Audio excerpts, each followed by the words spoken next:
The ultimate truth, the final, most powerful realization. Here it is, the truth that will dissolve the last chain. Your depression was never yours to begin with. It doesn't belong to you any more than a storm belongs to the ocean it ravages. You've been clutching it like a cursed heirloom, believing it defines you. But what if it's not a thing at all? What if it's a process, a cosmic detox, scrubbing away everything you were conditioned to be so that what you are can finally breathe? The mystics knew. The poets knew. Now you know. Depression is the shadow cast by the light of your unlived life. Every dream deferred, every truth silenced, every instinct betrayed. They don't vanish. They accumulate like plaque in the soul's arteries. Your despair isn't madness, it's math. The soul keeps receipts. The alchemy of nothingness. When Sartre wrote, "Hell is other people," he lied. Hell is the self divided, the version of you that pays bills and smiles at bosses, strangling the version that wants to scream and paint and fuck and pray. Your depression is the static between these selves. The longer you mute one to please the other, the louder the dissonance grows. But here's the secret. The void isn't empty. It's fertile. In the tarot, the Tower card shows lightning striking a spire, figures plunging into chaos. It's considered catastrophic, yet seasoned readers know it's the most liberating card in the deck. The fall isn't punishment. It's demolition of the lie you called safety. Your depression is that lightning, that free fall, that holy destruction, the god in the wound. Indigenous cultures practice something modern therapy rarely dares: sacred wounding. The Amazonian Shuar drink ayahuasca not to escape pain, but to let the vine's thorns tear open their psychic scars. The Maasai warriors endure circumcision without flinching, believing the cut invites the divine. Your depression is initiation.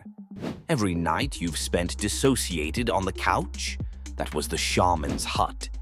Every suicidal ideation? The ritual knife testing your resolve.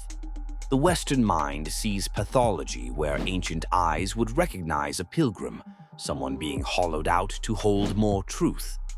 The final equation.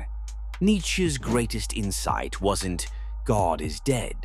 It was become who you are. But to become, you must first unbecome. Strip the labels. Burn the masks. Let the world call you broken. As you shed its sickness like radiation from your pores, your depression was the chisel. You were the marble. What emerges isn't a happier version of you. It's someone truer. Someone who realizes the light never left. You were just looking for it in the wrong places. In screens, in achievements, in the eyes of people who'd discard you like a ChatGPT tab. The eternal paradox: you are both the prisoner and the key. The child who learned to shrink for love. The adult who built a life on that shrinking. The rebel who finally stopped. Frankl was right. Between stimulus and response, there is a space. In that space is our power to choose. Your depression carved out that space, widened it, forced you to dwell there until you realized you were never trapped. You were in labor. The last illusion. There's no cure, no finale where credits roll as you skip towards sunsets. The darkness returns. It must. Because you're not a machine to fix, you're a universe to explore. Every relapse is a new excavation. Every breakdown, a breakthrough in disguise. The Japanese art of Kintsugi mends broken pottery with gold, honoring cracks as part of the object's history. Your despair is that gold. Without it, you'd just be another unbroken cup, functional but devoid of story. The unthinkable prayer: thank your depression. Thank it for the nights it wouldn't let you sleep, forcing you to confront what daylight obscured. Thank it for the relationships it burned, clearing space for connections that don't demand your falseness. Thank it for the ambitions it destroyed, making room for purpose that doesn't fit on LinkedIn. Most of all, thank it for this gift: the ability to see through the world's bullshit, including your own. The ultimate truth: you've been asking the wrong question. Not, why am I depressed, but what in me remains undepressed? That flicker, that stubborn spark that keeps you reading this sentence? That's you. Not the you shaped by parents, algorithms, or trauma. The you that existed before language. The you that will outlast every trend, every war, every extinction. Depression tried to kill you because it mistook you for the mask. But now you know, the void was never your enemy.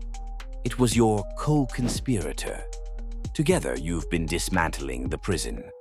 The last words go: stare at a sunset until it scares you.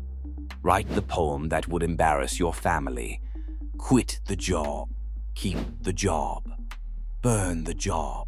But whatever you do, stay dangerous. The world needs fewer well-adjusted ghosts and more holy fools. More cracked vessels leaking light. More humans who've stared into the abyss and learned to breathe underwater. Your depression wasn't the end. It was the invitation.